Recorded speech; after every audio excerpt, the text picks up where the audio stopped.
네, 오늘은 우리가 여러분이 잘 아시는 가늠하다 잡힌 여인의 이야기를 통해서 그 사랑이 나를 살게 한다라는 제목으로 좀 말씀을 나누려고 하는데요. 여러분 아마 그 주홍글씨라는 그 말을 좀 들어보신 적이 있으실 거예요. 우리가 보통 주홍글씨 하면 어떤 때 쓰는가 하면 어떤 사람에게 찍힌 낙인을 가리켜서 주홍글씨라고 그래요. 근데 사실 이 말이 어디에서 유래되었는가 하면 나다니엘 호손이라는 그 작가가 쓴 주홍글씨라는 책에서 이 말이 이제 유래되게 된 건데요. 이 나다니엘 호손이라는 작가는 저희 어릴 때는 교과서에 큰 바위 얼굴이라는 그 이야기가 있었는데 혹시 그 들어보신 적 있으신가요? 학교 다닐 때? 네.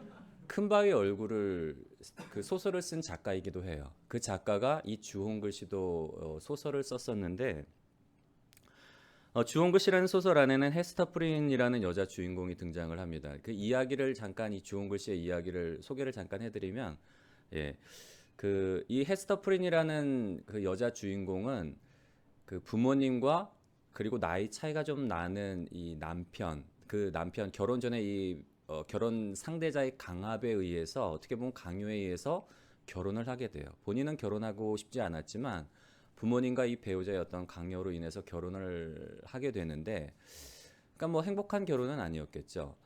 그러다가 이제 이 부부가 이제 암스테르담에서 미국으로 이주를 계획하고 이주를 가게 되는데, 이 남편이 칠링 워스라는 사람이에요. 근데 이 사람이 이제 아내를 먼저 보내고 자기가 먼저 가 있으면 자기가 이제 뒤를 따라가겠다라고 그렇게 이야기를 해서 아내를 먼저 미국 보스턴에 보내요. 근데 2년이 지나도 오지를 않는 거예요.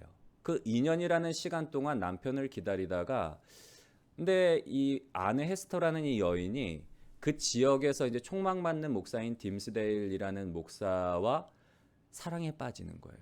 그래서 넘지 말아야 할 선을 넘어서 펄이라는 딸을 이제 갖게 되는데, 당시에는 이 보스턴이라는 지역이 굉장히 좀 청교도들이 이제 주로 살고 있던 지역이었어요. 그래서 신성한 유토피아를 꿈꾸는 이 청교도 마을에서 이 여인 같은 경우는 그 남편이 있음에도 불구하고, 남편이 지금 오지 않았음에도 불구하고 아이를 가진 거잖아요. 그건 뭐죠? 불륜을 저질렀다는 거예요. 그래서 이 여인이, 이 헤스터라는 여인이 그 7번째 계명, 간음하지 말라라는 이 계명을 어긴 것으로 인해서 이제 그 사람들에게 앞에서 심판을 받게 되는데요. 이 여인이 받은 심판은 뭔가 하면 평생 동안 옷에다가 가슴 앞에 A자를, 간음이라는 adultery라는 그 단어를 상징하는 A자를 가슴에 달고 살아야 되는 거예요. 그런 형벌을 받게 되는 거예요. 여러분 얼마나 수치스럽겠어요. 평생 내가 이 낙인이잖아요. 주홍글씨, 그게 주홍글씨인 거예요. A, adultery, 간음한 여인이다. 나는 간음한 여인이다라는 것을 사람들에게 계속 보여줘야 되는, 여인으로서 정말 수치스러운 일이란 말이에요. 그런 형벌을 받게 되는 거예요. 근데 이 헤스터라는 여인은 그런 사람들의 비난과 정죄에도 불구하고 자신보다 더 어려운 사람들을 돌보고 선행을 베풀어주는 삶을 살아가요. 처음에만 해도 사람들이 이 청교도 마을 사람들이다 보니까 이 가늠한 여인에 대해서 굉장히 부정적으로 바라보고 손가락질하고 비난했는데, 점점 이 여인이 정말 자기보다 더 어려운 사람들을 돕고 가난한 이들을 돕고 병든 자를 돌봐주는 이런 헌신적인 모습을 보면서 이 여인에 대한 생각이 바뀌는 거예요. 그 여인이 앞에 있었던 그 어덜터리, 간음이라는 그 단어가 사람들의 생각에 점점 어떻게 바뀌는가 하면 에이블, 가능성, 혹은 천사, 에인절, 혹은 사도, 아포슬, 그런 단어로 이제 점점 이 여인이 갖고 있는 그 A라는 단어가 사람들이 생각하기에 가늠한 여인이 아니라 천사 같고 사도 같은, 왜냐하면 그 여인의 삶을 보면 정말 헌신적으로 살아가니까 그렇게 사람들의 인식이 바뀌어가요. 그런데 이 여인의 그 불륜 대상이었던 딤스데일 목사 같은 경우에는 이 여인을 심판하는 그 자리에 같이 있어요. 위원들과 그 목사가 이 여인을 정죄하는데 자기가 불륜 상대임에도 불구하고 자기는 그 사실을 고백하지를 않아요. 그러다 보니까 어떻게 되는가 하면 얼마나 여러분 마음이 괴롭겠어요. 목사가, 여인은 그 형벌을 혼자 이렇게 받고 있는데 자기는 그것을 고백하지 못하고 그냥 가면을 쓰고 살아니까 그 내적으로 얼마나 괴롭겠어요. 그래서 그 죄책감과 그 고통으로 인해서 점점 이제 신경쇠약에 걸려서 영혼과 육체가 점점 병들어 가요. 딤스데일이라는 이름을 보면 어떤 의미가 있는가 하면 딤이라는 영어 단어가 흐릿한 어두운이라는 단어가 의미가 있고요. 데일은 계곡이에요. 어두운 계곡이에요. 이 사람의 이름에도 그런 어떤 이 사람의 고뇌, 어두운 계곡을 걸어가고 있는 그런 어떤 고뇌가 담겨 있어요. 그리고 이 남편 같은 경우에는 2년이 지나서 이제 오게 되는데 사연이 있어서 2년이 지나서야 올 수 있었던 거예요. 근데 와 보니까 아내가 아이를 가진 거예요. 마을에서는 가늠한 여인으로 손가락질 당하고, 그래서 이 남편이 그것을 보면서 자기의 신분을 숨겨요. 신분을 숨기고 이 사람은 그때부터 아내의 불륜 상대를, 이 여인이 심판받으면서 누가 이 아이의 아빠인지 얘기를 안 한 거예요. 그러니까 이 남편의 이름은 칠링워스예요. 이 남편은 이 불륜 상대를 찾아서 복수하려고 그때부터 막 그 복수심에 불타서 점점 그 인간성을 상실해가는 그런 모습을 보여요. 이 남편의 이름에도 볼 수 있지만 칠링이라는 단어는 뭔가 하면 으스스한이란 말이에요. 차가운 가치. 나름대로 정의라는 이름을 가지고 그 불륜 상대를 찾아 복수를 꿈꾸는, 그러면서 점점 그 인간성이 악마처럼 변해가는, 잔인해져가는. 결국에는 이 딤스데일 목사가 불륜 상대라는 걸 알아요. 그리고 병약해져가는 이 사람을 돌보면서, 의사니까 이 사람을 돌보면서 뭘 꿈꾸는가 하면 이 사람의 그 민낯, 이 사람의 그 위선을 사람들한테 까발리려고 그 기회만 호시탐탐 노리고 있는 거예요. 병든 이 사람을 회복시켜서 복수하려고, 멋지게 복수하려고 그런 날만을 손꼽아 기다리고 있는데, 근데 이제 총독의 그 취임식 날 이 헤스터라는 여인이 목사에게 우리 이제 도망가자고, 다른 곳에 가서 살자고 그렇게 제안을 하는데, 이 목사가 이제 워낙 몸이 병약했어요. 갈 수 있는 상황도 아니었어요. 그러다 보니까 그 청을 거절하고 이제 총독의 취임식 때 마지막 연설을 해요. 부탁을 했으니까. 왜냐하면 마을에서 제일 인정받는 지도자이기 때문에 총독의 취임식에서 연설을 해요.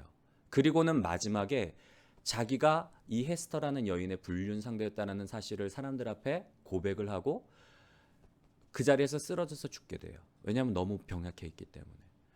근데 그 모습을 바라보고 있는 이 칠링워스가 허망한 마음에 잠겨요. 왜냐하면 자기는 복수를 꿈꾸고 있었는데 이 딤스데일이라는 목사가 사람들 앞에서 자기의 죄를 다 고백하고 죽어버리니까 허탈한 거예요. 그토록 복수에 막 심에 사로잡혔던 이 사람이 허탈함으로 그렇게 이제 이야기가 끝나게 되는데, 여러분 이 주홍글 씨라는 소설에는 3명의 주인공이 등장을 하고 있어요. 말씀을 드렸지만 이 헤스터, 그리고 어두운 계곡을 상징하는 딤스데일, 그리고 정의라는 이름하에 복수를 꿈꾸면서 점점 그 인간성이 상실해져가는 찰링워스라는 이 3명의 등장인물이 등장하는데, 이 사람들은 다 죄인들이에요. 주홍글 씨 안에는 이 호소는 이 3사람을 통해서 죄악이 그들의 인생을 어떻게 파멸과 그리고 구원의 길로 이끄는지를 우리에게 보여주고 있어요. 이 소설을 통해서 죄악이 우리의 삶을 어떻게 파멸시키고 또 다른 사람에게는 그 죄악이 있음에도 불구하고 어떻게 구원으로 이끄는지를 우리에게 보여주고 있는 소설이 바로 이 주홍글 씨인데요. 여러분, 주홍글 씨라는 소설처럼 오늘 본문도 죄인들에 대한 이야기를 기록하고 있어요. 예수님을 잡기 위해서 제사장들이 초막절 마지막 날 수하들을 보내요. 근데 수하들이 예수님을 잡으러 갔던 수하들이 예수님의 말씀을 듣고 보니까 너무 은혜가 되는 거예요. 예수님을 잡으러 갔던 사람들이 빈손으로 제사장들에게 돌아와요. 그리고는 우리가 말씀을 들어보니까, 예수라는 이 사람의 말씀을 들어보니까 이 사람이 그 선지자 같습니다. 우리가 기다리던 그 메시아 같습니다. 라고 이야기를 하니까 제사장과 바리새인들이 굉장히 당황해요. 막 화가 나가지고 율법을 알지 못하는 자들은 저주를 받을지니라 막 쌍욕을 한단 말이에요. 왜냐하면 예수를 잡으라고 보냈더니만 너희도 예수에게 미혹됐느냐? 말씀을 듣고 이 사람 수하들이, 제사장과 종교 지도자들의 수하들이 이분이 메시아 같다라고 얘기를 하니까 그 상전들이 얼마나 화가 나겠어요. 그래서 안 되겠다 싶으니까 이제는 자기들이 예수를 잡아야 되겠다. 이제 직접 본격적으로 자기들이 나서야 되겠다라고 이제 계획을 세우는데, 그때 어떤 일이 일어나는가 하면 때마침 그 마을에 그 도성에 간음하다가 어떤 여인이 잡혔다는 소식이 들려오는 거예요. 그 소식을 듣자 이제 이 서기관들과 바리새인들 그리고 종교 지도자들이 야, 이거를 우리가 이용하자. 이걸 통해서 예수를 좀 잡아 죽이자라고 이제 계획을 세워서 간음하다 잡힌 여인이 있는 그 현장으로 이제 출동을 하게 되는데요. 여기서부터는 좀 우리의 상상력이 필요해요. 왜냐하면 성경에는 그때의 상황이 자세하게 기록되지 않았기 때문에 나름대로 이제 좀 상상력을 좀 발휘해 본다면 그 서기관들과 바리새인들이 간음하다 잡힌 여인이 잡힌 그 현장에 가 보니까 이미 뭐 난리가 난 거예요. 이 그 불륜을 저지른 이 남편의 아내가 남편이 의심스러우니까 뒤를 미행한 거예요. 그리고는 이 남편이 바람피는 현장에 들어가서 그 가늠한 그 여인의 머리채를 끄잡고 그냥 나오는 거예요. 너 있냐 오늘 너 죽고 나 살자. 그러면서 동네 사람들한테 인연이 내 남편 꼬셔가지고 인연이 막 했다고 막 난리 얼마나 싸움 현장이겠어. 막 소란스러우니까 참 죄송한 표현이지만 불구경만큼 재밌는 구경은 없다고 이야기를 하잖아요. 그러니까 동네 사람들이 처음에는 이게 무슨 일인가 하고 이렇게 나와봤는데 여자 두 명이 막 머리 끄덩이 잡고 막 싸우고 막 그러니까 막 사람들이 얼마나 재밌겠어요. 막 이게 도대체 무슨 일인가 하면서 막 구경하고 있는데 그 현장에 이제 서기관들과 바리새인들이 도착한 거예요. 근데 한편 딱 도착해 보니까 그 현장에 그 여인 둘은 머리 끄댕이 잡고 싸우고 있고 그 남편 되는 사람은 막 오도 가도 못하고 막 쩔쩔매고 있는데 보니까 종교 지도자들 보니까 이 남편이 자기들과 친분이 있는 사람인 거예요. 이게 상상이에요. 이거는 제 상상이에요. 그러니까 처음에는 당혹스러우니까 어떻게 할까 하다가 그냥 눈빛을 주는 거죠. 뭐죠? 빨리 피하라고. 남자는 돌려보내고 이제 이 간음하다 잡힌 여자만 데리고 예수님께 가는 거예요. 여러분 율법에 보면 레위기에 보면은 간음하다 잡힌 사람들에 대한 형벌은 뭔가 하면 여자만이 아니라 남자도 두 사람 다 잡아다가 돌로 치라고 그랬어요. 근데 이 종교 지도자들은 남자는 돌려보내잖아요. 여자만 데리고 간단 말이에요. 여자만 예수님께 데리고 가서 뭐라고 이야기를 하는가 하면 선생이요, 이 여자가 간음하다가 현장에서 잡혔나이다. 모세는 율법에 이러한 여자를 돌로 치라 명령하였거니와 선생은 어떻게 말하시겠나이까? 라고 이야기를 해요. 여러분 서기관들과 바리새인들이 간음하다 잡힌 여인을 예수님께 끌고 가서 모세의 율법에는 이 여인을 간음하다 잡힌 여인을 돌로 치라고 말했는데 예수 당시는 뭐라고 할 거예요? 그거예요. 이렇게 이야기한 이유는 뭔가 하면 6절 말씀에 보면은 그들이 이렇게 말함은 고발할 조건을 얻고자 하여 예수를 시험함이로라 라고 그렇게 기록되어 있어요. 고발할 조건을 얻고자 하여 예수를 고발하려고 쉽게 말하면 뭔가 사건을 만드는 거예요. 고발할 어떤 그 건덕지를 만드는 거예요. 만약에 예수님께서 율법대로 이 여인을 돌로 치라 그러면 이 사람들은 로마법에 호소를 하는 거예요. 로마법으로 정죄를 하는 거예요. 요한복음 18장 29절부터 31절의 말씀에 보면은 어떤 말씀이 기록되어 있는가 하면 그러므로 빌라도가 밖으로 나가서 그들에게 말하되 너희가 무슨 일로 이 사람을 고발하느냐 대답하여 이르되 이 사람이 행악자가 아니었더라면 우리가 당신에게 넘기지 아니하였겠나이다. 빌라도가 이르되 너희가 그를 데려다가 너희 법대로 재판하라. 유대인들이 이르되 우리에게는 사람을 죽일 권한이 없나이다. 그렇게 이야기를 해요. 예수님을 빌라도 앞에 끌고 가서 심판해달라고 이 사람이 자칭 유대인의 왕이라고 그렇게 사람들을 선동하고 있으니까 이 사람 반역죄를 저지른 대역죄이니까 로마법으로 처리하라는 거예요. 근데 빌라도가 보니까 이거는 이 사람은 죄를 범한 일이 없어요. 유대인들이 자기들의 어떤 율법적인 문제로 데려왔다는 사실을 알고 니네 법대로 율법대로 처리하라. 그러니까 우리 법에는 사람을 죽일 권한이 없다는 거예요. 사람을 죽일 수 있는 권한은 로마 이 총독, 황제의 어떤 명을 받은 총독밖에 없는 거예요. 그래서 만약에 예수님이 여인을 율법에 따라서 돌로 치라 그러면 사형 권한은 로마 총독에게 있는데 어떻게 이 사람이 임의로 그렇게 했냐? 그래서 고소를 하는 거예요. 반대로 예수님이 살려보내라. 그러면 뭘로도 걸어넘을 수 있을까요? 율법을 어긴 것. 모세의 율법에는 분명히 가늠한 여인을 돌로 치라고 했는데 예수 당신은 어떻게 이 여인을 살려보내라고 말하느냐? 당신은 율법을 파기하는 자다. 그렇게 정죄하려는 거예요. 고소하려는 거예요. 여러분, 왜냐하면 이 사람들이 사실 이 종교 지도자들 바리새인들이 제일 예수를 죽이려고 했던 이유는 뭔가 하면 안식일을 범했기 때문이란 말이에요. 안식일에 병든 자를 고쳐준 사실로 인해서 너 왜 안식일 범하냐? 너 왜 율법을 어기냐? 근데 예수님이 뭐라고 말하죠?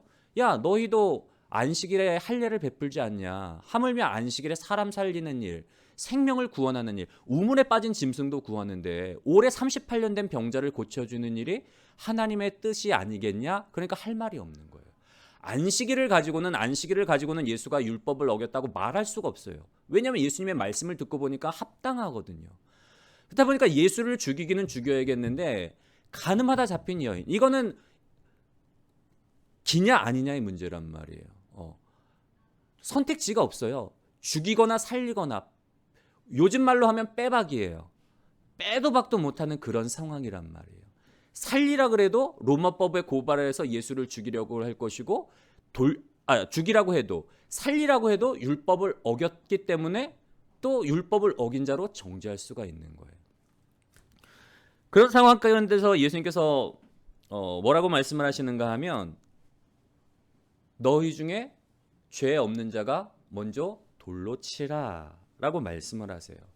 그 말씀을 하시기 전에 땅에 열심히 무언가를 끄적끄시더니만 일어나서 너희 중에 죄 없는 자가 먼저 여인을 돌로 치라.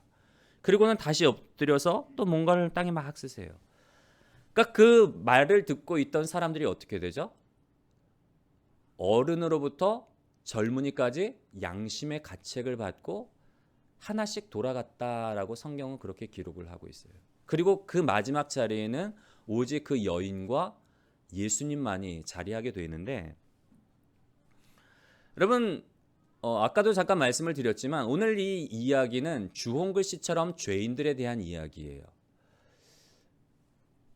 물이 가운데 서 있던 이 여인, 현장에서 간음을 범하다 잡힌 이 여인만 죄인이 아니라 그 무리를, 이 여인을 둘러싸고 있었던 무리들도 죄인이었고, 그리고 예수님을 어떻게 해서든지 올가매서 죽이려고 했던 그 종교 지도자들과 서기관들과 바리새인들도 다 죄인들이었어요.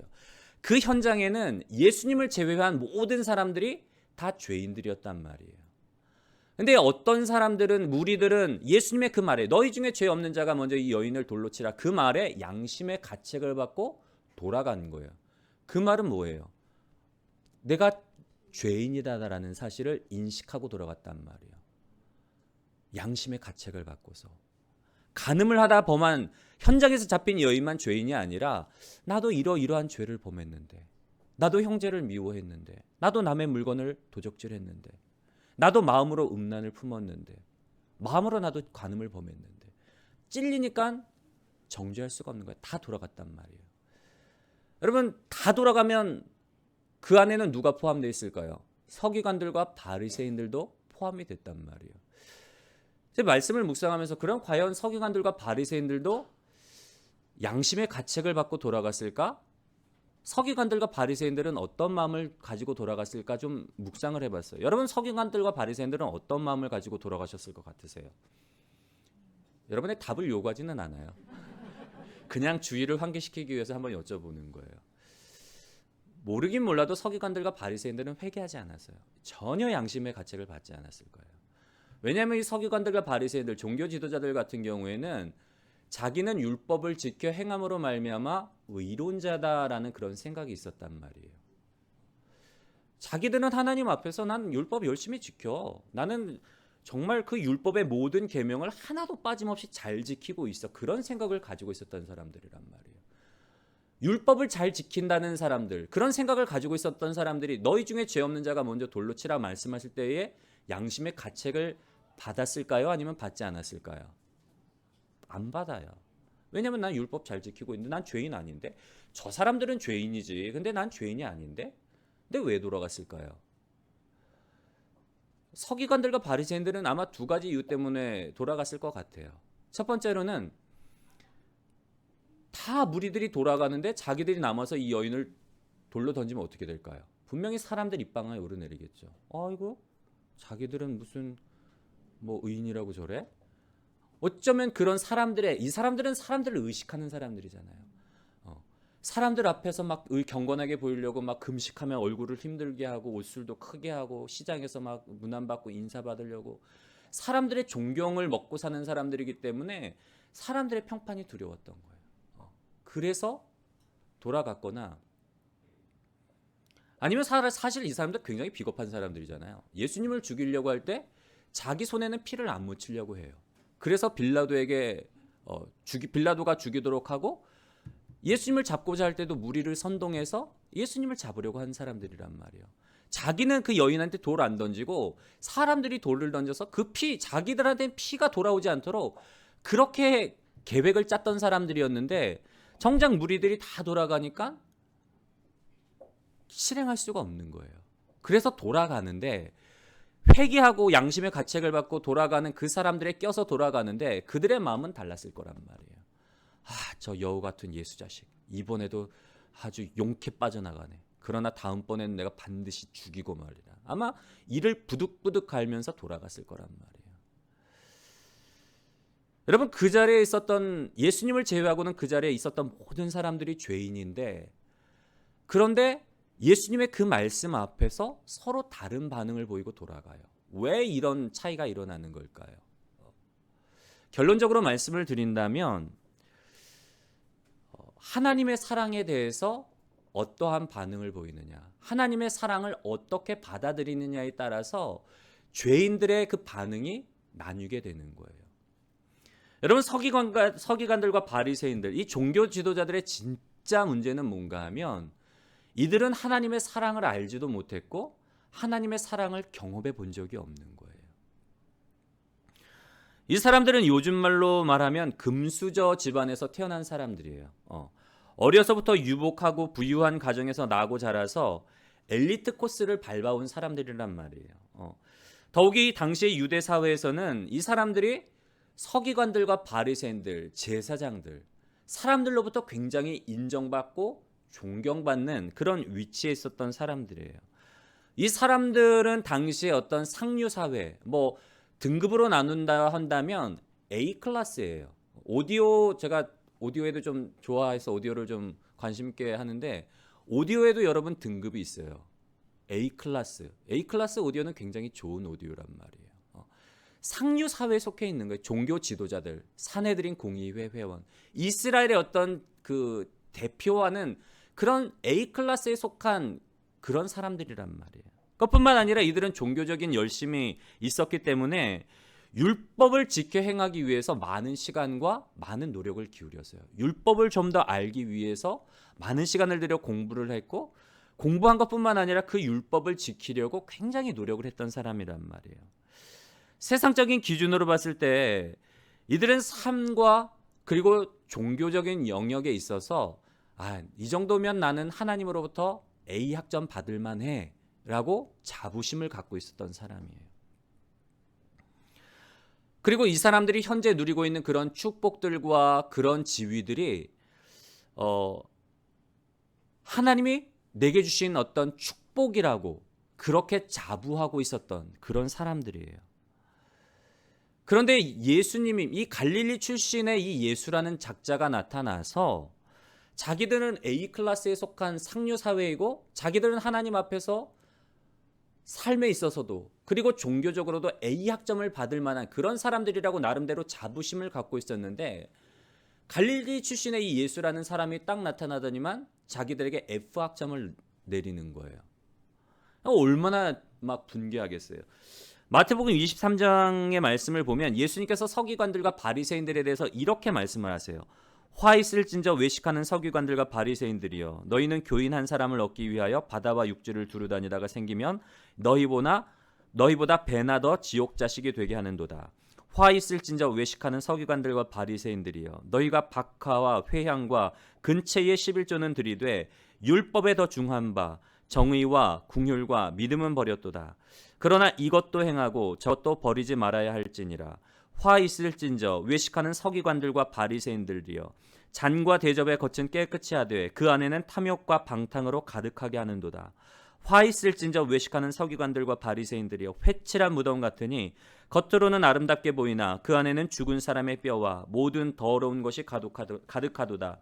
화 있을진저 외식하는 서기관들과 바리새인들이여 너희는 선지자들의 무덤을 만들고 의인들의 비석을 꾸미며 이르되 만일 우리가 조상 때 있었더라면 우리는 그들이 선지자의 피를 흘리는데 참여하지 아니하였으리라 하니 그러면 너희가 선지자를 죽인 자의 자손임을 스스로 증명함이로다. 너희가 너희 조상의 분량을 채우라. 뱀들아 독사의 새끼들아 너희가 어떻게 지옥의 판결을 피하겠느냐.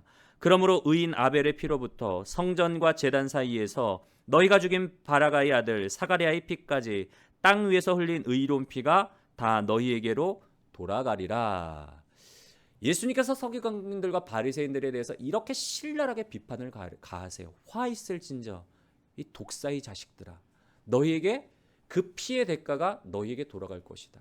그 악한 행실들을 그 실체들을 다 까발리시는 거예요. 겉으로는 굉장히 경건한 척, 겉으로는 굉장히 의로운 척하지만 속에는 탐심이 가득하고 정욕이 가득하고 오히려 사람들을 죽이는 악한 이런 이 사람들의 실체를 까발리니까 얼마나 막 화가 나겠어요. 이제까지 자기들은 A학점 인생이라고 하나님 앞에서도 의로운 인생, A학점의 인생이라고 생각을 했는데 예수라는 이 갈릴리에서 온 이 무지랭이가 자기들을 가리켜서 비판하며 F학점을 때려버리니까 얼마나 자존심이 상하겠어요. 더군다나 예수의 정죄뿐만 아니라 사람들이 예수님을 따르게 되잖아요. 자기를 존경하고 자기를 인정해줬던 이 무리들이 예수님을 따르니까 더 기분이 나쁜 거예요. 성경 말씀에 보면 이제 피의자 이들이 정말 예수를 고소를 하죠. 가늠하다 잡힌 여인을 가지고는 실패를 하니까 그 다음에는 뭐라고 빌라도에게 고소를 하는가 하면 이 사람은 유대인들의 왕이라 자칭 칭하면서 역모를 깨하는 로마 황제에게 역모를 깨하는 대역죄인이다. 이런 사람을 살려둬서는 안 된다. 그러면서 죽이라고 고소를 해요. 여러분 이 유대인들의 이 말이 얼마나 무서운 말인 줄 아세요? 이 사람들은 하나님을 섬기는 자들이잖아요. 하나님이 왕인데 하나님이 왕이 아니라 우리의 왕은 로마 황제다라고 말할 정도로 그렇게 이야기를 하면서 이 예수를 죽이라는 거예요. 근데 빌라도가 신문을 해보니까 예수님에게는 죄가 없어요. 그 사실을 알고 어떻게 해서든지 이 예수를 놓아주려고 하는 그 상황이 마태복음 27장 17절부터 18절에 기록되는데 한번 그 말씀을 보면 이렇습니다. 그들이 모였을 때 빌라도가 물어 이르되 너희는 내가 누구를 너희에게 놓아주기를 원하느냐 바라바냐 그리스도라 하는 예수냐 하니 이는 그가 그들의 시기로 예수를 넘겨준 줄 알미더라. 여러분 빌라도는 정치인이에요. 로마 총독이 되기까지 단순히 뭐 어떤 전장에서 공을 세웠을 뿐만 아니라 치열한 어떤 권모술수가 난무하는 그 상황 속에서 살아남은 사람이란 말이에요. 분명히 해안이 있어요. 바라보는 시각이 있어요.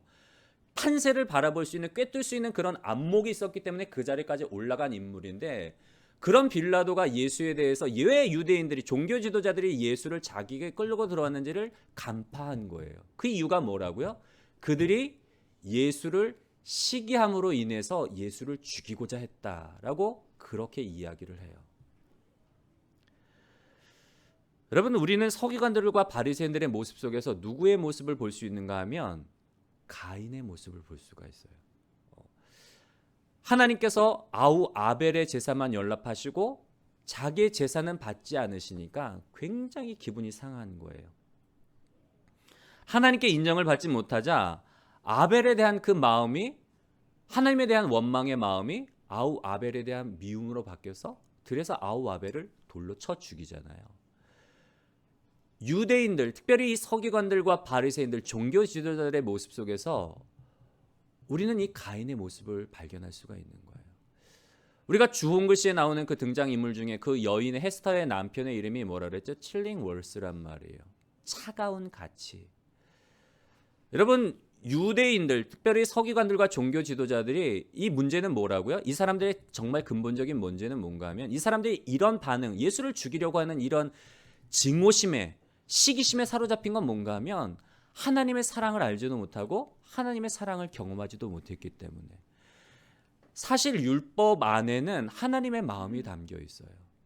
우리를 향한 하나님의 마음. 예수님이 오시기 전까지 율법을 통해서 우리를 하나님의 백성으로서 하나님의 뜻이 무엇인지를 가르쳐 주시고 그 뜻을 따라 살아가려고 율법을 우리에게 주신 것인데, 율법 안에는 자연스럽게 하나님의 그 사랑의 마음이 담겨 있단 말이에요.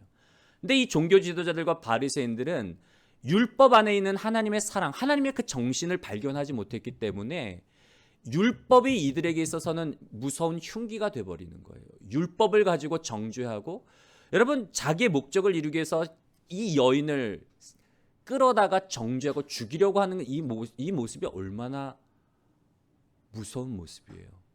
자기의 어떤 목적, 누군가를 죽이기 위해서 또 다른 사람을 죽이는 종교 지도자들이잖아요. 하나님을 섬긴다고 말하는 사람들이잖아요. 여러분, 우리 안에 하나님의 사랑이 없으면 우리도 그럴 수가 있어요. 누군가를 정죄하고 비난하면서 겉으로는 그러지 않았죠. 내가 정말 그 사람을 아껴서 그러는 건데 그 사람 그렇게 하면 안 돼. 제가 옛날에 그랬어요.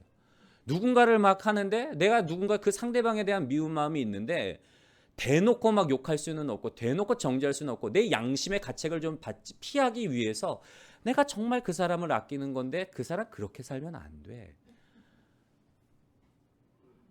그럴싸하게 위장을 한단 말이에요. 양심의 가책을 받지 않고 내가 누군가를 정죄하기 위해서. 여러분, 반면에 오늘 예수님과 마지막에 남은 이 여인의 삶은 어땠을까요? 예수님께서는 이 여인에게 너를 고발하던 그들이 어디 있느냐, 너를 정죄한 자가 없느냐라고 물으세요. 그리고 예수님께서는 나도 너를 정죄하지 아니하노니 너는 가서 다시는 죄를 범하지 말라라고 여인을 돌려보내세요. 이 순간 이 여인은 예수님을 통해서 죄 많은 자신을 용서하시고 그리고 용납해 주시는 아버지 하나님의 그 사랑을 가슴 깊이 경험하게 돼요. 여러분, 그 이후에 이 여인의 삶이 어땠을까요?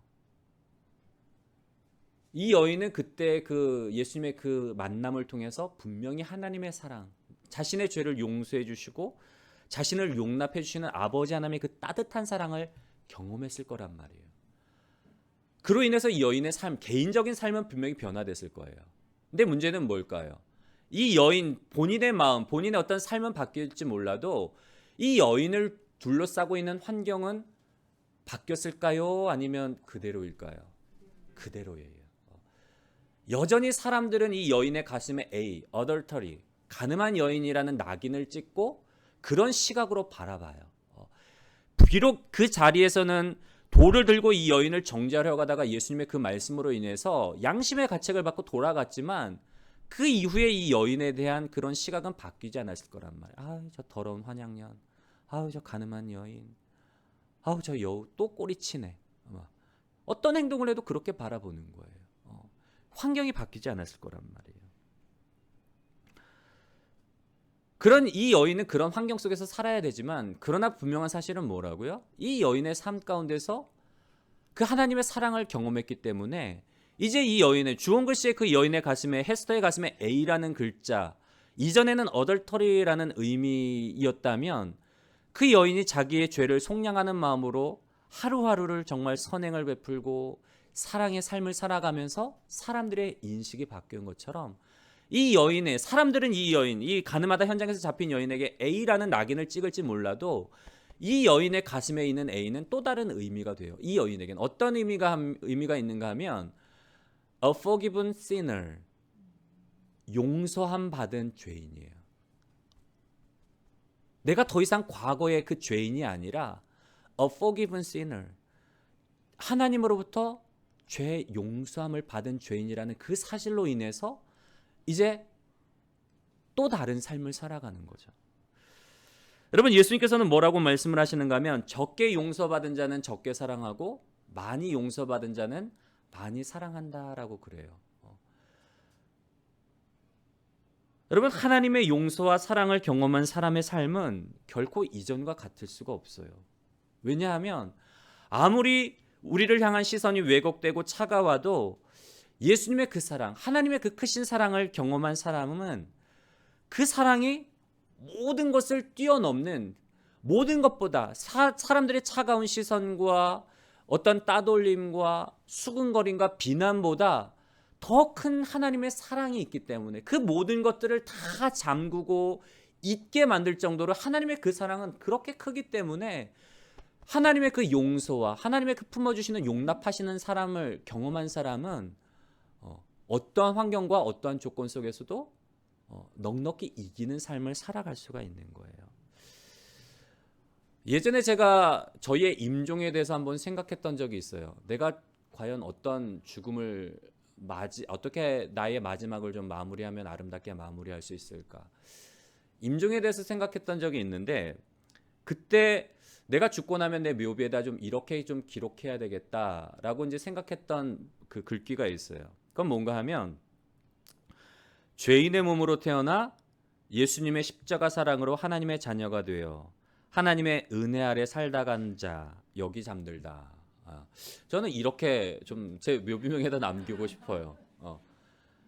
제가 나중에 책을 쓴다고 하면 책에다도 저는 이 문장을 좀 쓰고 싶어요. 지은이에 대해서 보통 소개하잖아요. 대학교 어디 나오고 어디서 박사학위 받고 뭐 어디 협회 회장이고 뭐 어떤 직위들이 쭉 있는데 저는 제가 책을 좀 출판한다면 그런 양력이 아니라 요 문장을 쓰고 싶어요. 나는 어떤 사람인가? 죄인의 몸으로 태어나서 예수님의 십자가 사랑으로 하나님의 자녀가 되어서 하나님의 은혜 아래에서 살다 간 자. A forgiven sinner, 용서함 받은 죄인이라는 이 사실을 저는 마지막에 남기고 싶은데 여러분 우리가 하나님 앞에 서게 될 때 무엇가 남을까요?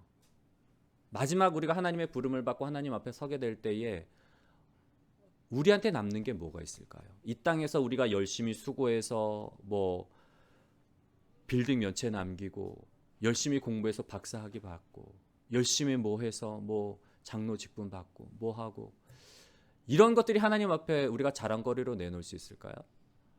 우리가 마지막 하나님 앞에 설 때 예수님 앞에 설 때 아무것도 내놓을 것이 없다고 생각해요. 저는 우리가 내놓을 수 있는 건 뭔가 하면 우리와 같은 나와 같은 죄인을 용서해 주시고 용납해 주신 아버지의 사랑밖에는 우리가 내세울 게 없단 말이에요. 우리가 하나님 앞에서 뭘 내놓을 수 있겠어요? 다 하나님의 은혜로 사는 사람들인데 나를 용서해 주시고 나를 자녀 삼아 주시고 성령 보내주셔서 나를 하나님의 자녀로 천국 가는 그날까지 인도해 주신 모든 것들이 하나님의 은혜인데 내가 모두 하나님의 사랑과 그 은혜로 살아왔는데 내가 뭘 하나님 앞에 자랑할 수가 있겠어요? 하나님이 우리에게 바라보시는 것, 그 앞에 섰을 때 우리를 평가하시는 건 다른 게 아니라 내가 너 이렇게 용서해주고 내가 너 이렇게 사랑했는데 너 그 사랑받고 너 어떻게 살았니? 너도 사랑하며 살았니? 너도 누군가를 용서해주고 살았니? 여러분 분명히 하나님은 그걸 보실 거란 말이에요. 우리 모두가 죄인이에요. 예수님을 죄해한 그 자리에 있던 모든 사람들이 죄인이었단 말이에요. 그런데 하나님의 사랑을 어떻게 받아들이느냐, 하나님의 사랑에 어떻게 반응하느냐에 따라서 심판의 길로 가느냐, 회개해서 그 사랑의 기쁨을 누리고 살아가느냐가 나뉘어져요.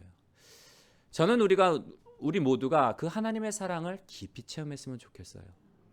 우리가 잊지 않았으면 좋겠어요. 용서함 받은 죄인이라는 사실. 예수님의 사랑으로 용서함 받고 하나님의 자녀가 되었기 때문에 이제 우리에게 요구하시는 삶은 간단해요. 사랑하며 살아라. 섬기며 살아라. 믿음으로 사람을 세워주며 살아라.